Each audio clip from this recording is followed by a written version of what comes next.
1922 में अल्लामा इकबाल लाहौर में एक किराए के मकान में रहते थे। मकान बदनुमा और टूटा फूटा था और इसका किराया भी ज़्यादा था। दोस्तों में से किसी ने पूछा, हज़रत, यह मकान किसी भी वक्त गिर सकता है।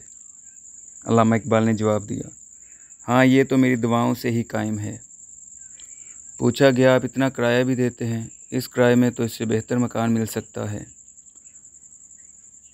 अल्लामा इकबाल ने जवाब दिया, आप ठीक कहते हैं, लेकिन आपको मालूम नहीं कि यह मकान एक हिंदू बेवा का है जिसके बच्चों की गुज़र-औक़ात इसी मकान के किराया पर है, और मुझे मकान खाली करने या किराया कम कराने में शर्म आती है।